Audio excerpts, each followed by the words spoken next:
उत्तराखंड के पहाड़ों की गोद में बसा एक छोटा सा गांव था, रुद्रपुर। इस गांव के बस स्टैंड के मुहाने पर एक बहुत पुराना बांज का पेड़ खड़ा था। कहते हैं कि यह पेड़ उतना ही पुराना था जितना पुराना खुद यह पहाड़। उसकी जड़ें ढलानों में उतनी ही गहरी धंसी थी जितनी गहरी इस गांव के लोगों की गरीबी और उनके संघर्ष की कहानियां। उसी पेड़ के नीचे हर सुबह माधव अपना छोटा सा लकड़ी का ठेला लगाता था। माधव की उम्र बमुश्किल 35 रही होगी, पर उसके चेहरे की झुर्रियां 60 की उम्र का एहसास कराती थी।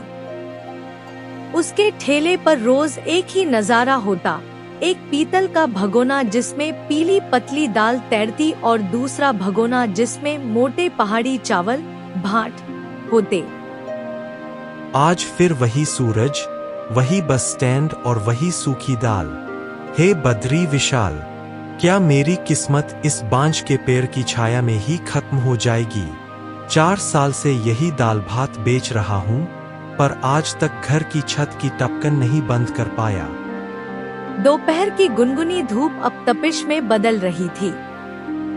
पहाड़ों पर जब धूप तेज होती है तो पत्थर भी पसीजने लगते हैं।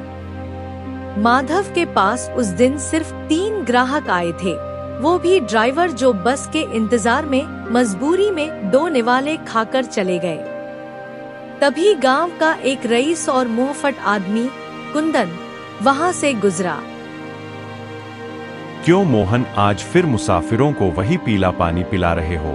अरे भाई, इस बासी दाल भात को खा खाकर तो इस बांज के पेड़ के पंछी भी ऊब गए होंगे। कुछ नया क्यों नहीं करता? या फिर तय कर लिया है कि पूरी जिंदगी इसी ठेले पर नमक और पानी बेचते हुए बितानी है? कुंदन भाई, नया करने के लिए सिर्फ जिगर नहीं, पैसा भी चाहिए। जो आता है वही तो बेच रहा हूँ। गरीब आदमी रिस्क लेगा तो खाएगा क्या? रिस्क नहीं लेगा तो यही सड़ी हुई दाल जिंदगी भर तेरा साया बनी रहेगी। दुनिया बदल रही है मोहन, शहर के लोग अब स्वाद के पीछे भागते हैं। तू वही पुराना धर्रा पकड़े बैठा है।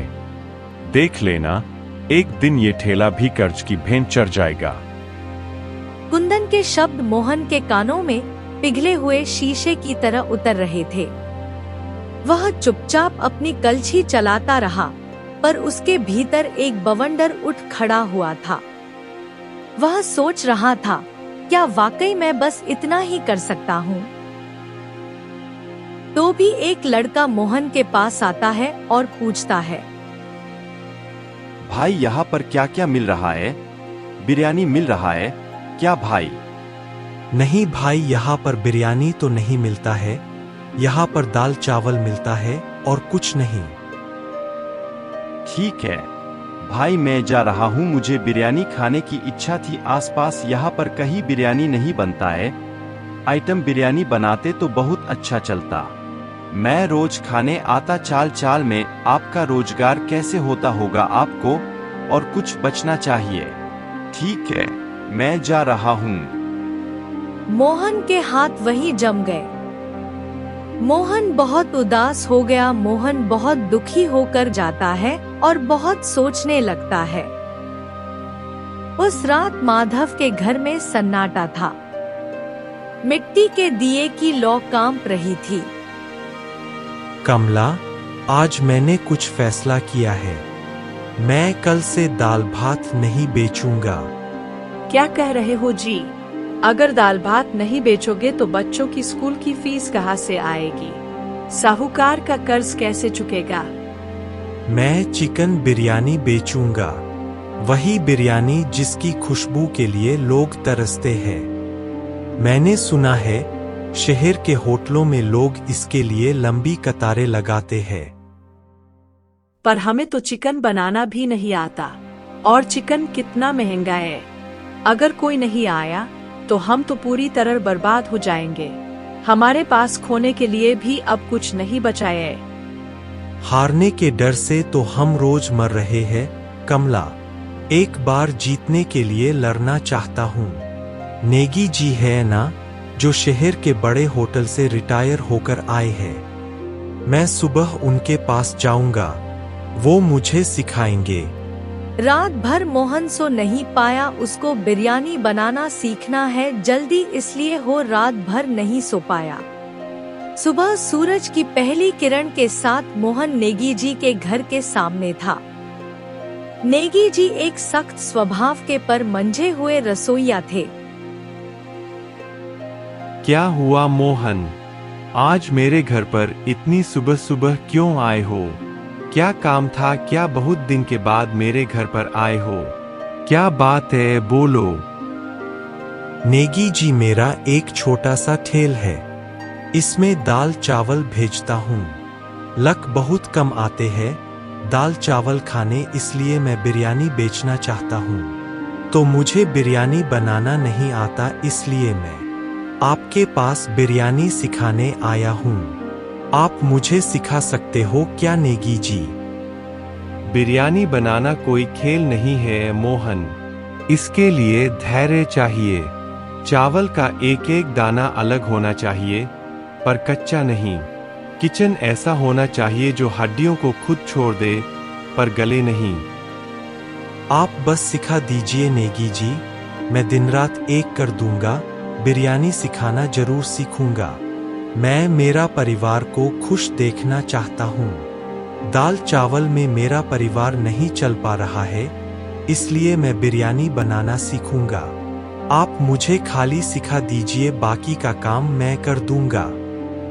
लिख ले मोहन, जावित्री, दालचीनी, बड़ी इलायची और सबसे जरूरी है शुद्ध घी। और याद रखना, बिरयानी की जान उसके दम में है। जब तू हांडी पर आटा लगाकर उसे बंद करेगा, तो वो सिर्फ बर्तन बंद नहीं हो रहा होगा, वो मसालों और गोश्त की खुशबू का निकाह हो रहा होगा। आंच धीमी रखना, जैसे पहाड़ों की धूनी जलती है। ठीक है नेगी जी, मैं कल से ही काम शुरू करूंगा। जल्दी यह बिरयानी में बनाना सीख गया तो मेरी जिंदगी बदल जाएगी। मुझे और दाल चावल बेचने की जरूरत नहीं पड़ेगी। आपका धन्यवाद नेगी जी। मोहन नेगी जी के घर से चलता है। मोहन को अभी बहुत खुश होता है और चला जाता है। अगली सुबह मोहन अपनी बची कुची जमा पूंजी और कमला के एक छोटे से गहने को गिरवी रखकर मटन और बेहतरीन बासमती चावल का इंतजाम किया। घर में बिरयानी बनने लगी। जैसे जैसे मसालों ने मटन के साथ मिलकर आंच पर दम लेना शुरू किया, पूरे मोहल्ले में एक ऐसी महक फैली कि लोग खिड़कियों से झांकने लगे। जी, ये खुशबू तो ऐसा लग रहा है जैसे किसी राजा का दरबार सज रहा हो। मुझे तो खाने की बहुत इच्छा हो रही है, मेरे से और रहा नहीं जा रहा। यह खुशबू नहीं है कमला, यह मेरा इम्तिहान है। थोड़ी देर रुक जाओ, हम तो टेस्ट करेंगे। यह मेरी मेहनत का फल है। लोगों को मेरी बिरयानी बहुत अच्छा लगेगी, देखना। कल से ही मैं बिरयानी बेचना शुरू कर दूंगा। हाँ जी, हमारी बिरयानी लोगों को बहुत पसंद आएगी। आपने बहुत मेहनत करके बिरयानी बनाना सीखा, देखना लोग आपका तारीफ करेंगे। यह बिरयानी अगर चल गया ना, हमारा जिंदगी बदल जाएगी। हम खुशी से रहेंगे। भगवान से दुआ करता हूँ कि हमारा बिरयानी चल जाए। आप इतना चिंता क्यों करते हो? देखना हमारा बिरयानी लोगों को जरूर पसंद आएगी। देखना लोग आपका तारीफ करेंगे। अभी के लिए आप सो जाओ, कल सुबह आपको बहुत बड़ा काम करना है। अगली दोपहर रुद्रपुर बस स्टैंड। बांज के पेड़ के नीचे माधव का ठेला आज नए कपड़ों में सजा था। एक बड़ी मिट्टी की हांडी जिस पर आटे का सील लगा था, बीचों बीच रखी थी।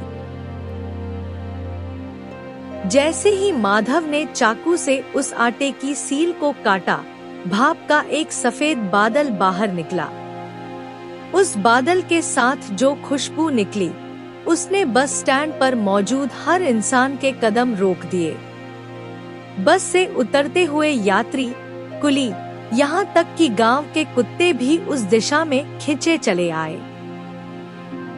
अरे भाई, ये इस पहाड़ पर बिरयानी की खुशबू कहाँ से आ रही है? ओ ठेले वाले, क्या है इसमें? भाई बहुत अच्छा खुशबू आ रहा है। चिकन बिरयानी आप बनाते हो क्या? साहब, ये रुद्रपुर की चिकन बिरयानी है। एक बार खाएंगे तो शहर की बिरयानी भूल जाएंगे। भाई बिरयानी पसंद नहीं आई तो अब मुझे कहना। तभी वही आदमी यहाँ से निकला।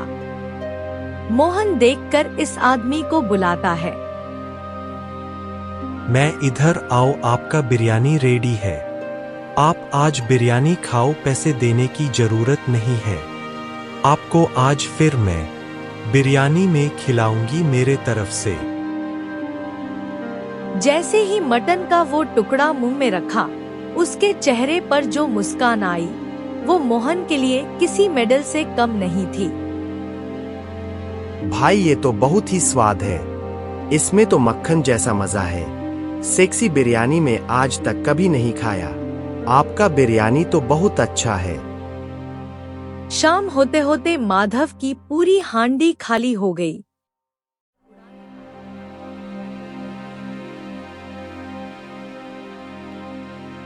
मोहन भाई, मुझे माफ कर देना। मैंने तुझे सिर्फ एक दाल बेचने वाला समझा था, पर तू तो स्वाद का जादूगर निकला। वाकई तूने पहाड़ का नाम रोशन कर दिया। कुंदन भाई, ये जादू मेरा नहीं, उस डर का है जिसने मुझे कुछ नया करने पर मजबूर किया। महीने बीत गए। अब वह बांज का पेड़ सिर्फ एक पेड़ नहीं, बल्कि एक लैंडमार्क बन गया था। दूर दूर से लोग बिरयानी वाले मोहन के पास आने लगे।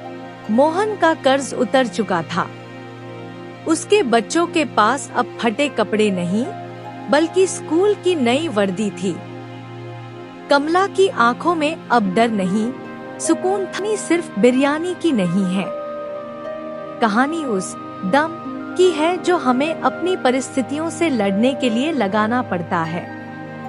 माधव ने जगह नहीं बदली, उसने अपनी सोच बदली।